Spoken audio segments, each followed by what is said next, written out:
munaasabad lagu caleemasaarayay caaqil Anwar Maxamed Liibaan ayaa waxaa lagu qabtay magaalada Hargeysa. Faafahinta warkan waxaa magaalada Hargeysa inooga soo diray wariyahayaga Faisal Fifa. munaasabadan xariima sharafeedka lagu caleemasaarayay caaqil Anwar Maxamed Liibaan oo ku soo biiray madax dhaqameedka Soomaaliland waa abdeetaankeeda si qurxoon looga soo shaqeeyay ayaa waxa wadajir uga soo qayb galay salaadiin boqor madax dhaqameed duqeyti wax garad ganacsato siyaasiyiin iyo sidoo kale dhalinyaro haween taasoo cambaaratoonimadkii maanta lagu qabtay halkan hotelka Dhoolayare ee Faras magaalada Hargeysa waxaana bilowga hore halkaasi hadalka iska daba qaatay samarhaantana si isku mid ah hambalyo iyo bogaadin ugu diray caaqilka dhanka kalena Ilaahay uga bariyeen in xilka uu ku asturo una jeediyay weerar isugu jira dardaaran iyo sidoo kale hooga tusaaleyn xubno isugu jira salaadiin boqor cuqaal aqooyahan siyaasiyiin iyo sidoo kale xildhibaano ka socday baarlamaanka iyo golayaasha deegaanka awal wanida dhalinyaradiisii aqoon lahaa marka xilka abqabatada labaad baan miisaanku kursi fuulaya marka saan eego jirinta uu ka soo jeedo waxaan filayaa waxa la yidhi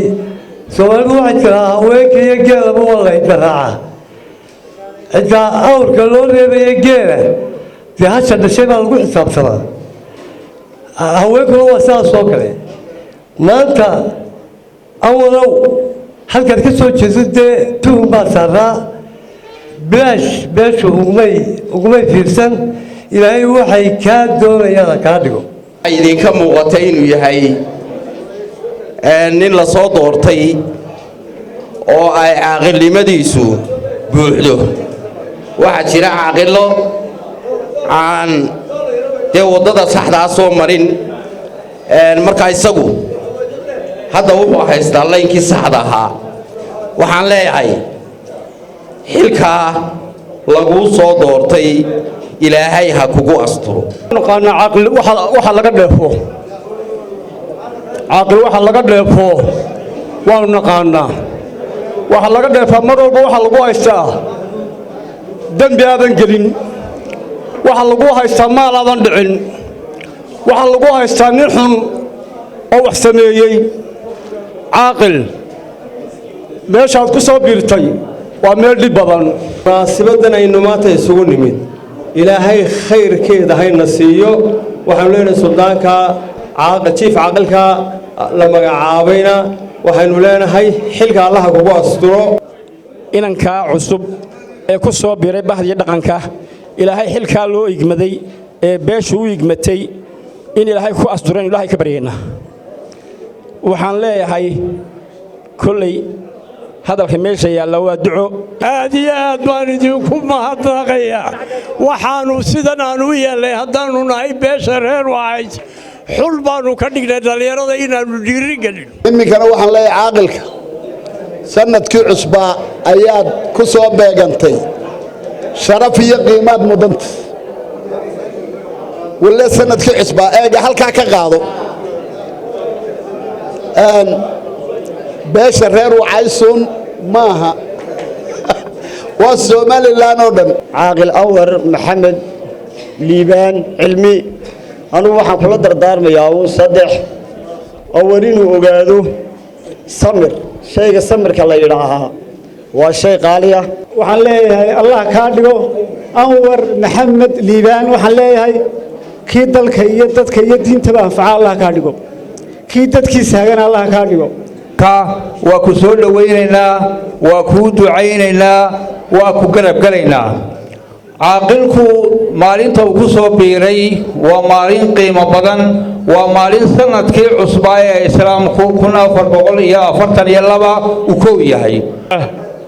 caaqilka cusub ee nu maanta halkan ku caleema saarayno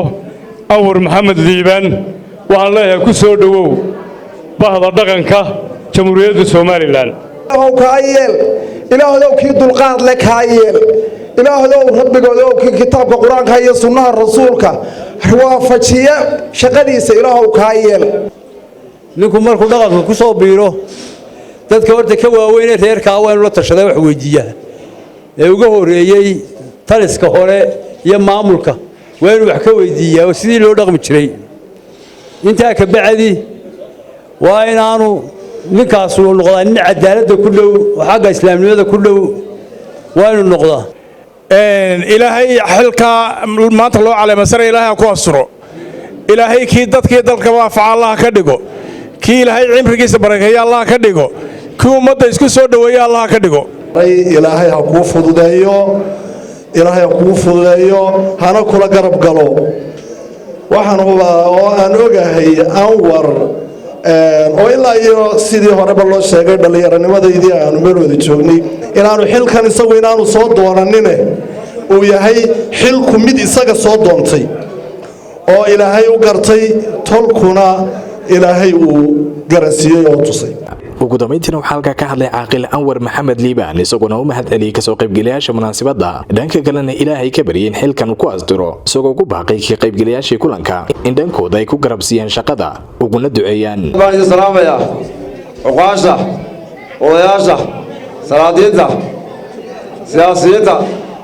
dhammaan haweenkoo dhan dhalinyarada marti sharafta oo dhan salaamu calaykum waraxmatullaahi wabarakaatu baan leh xafladda qiimaha leh ee ballaaran ay ku soo dhawayseen ee quruxda badan aad iyo aad ayaa marnamaada ku mahadcelinaya xilka sharafta leh ee quruxda badan ee ku soo maamusteen ee ku caleema saaraysaan in ilaahay u asturo ayaan ilaahay ka baryaya Faisal Maxamed Aadan Faisal FIFA TV Somali Cable Hargeysa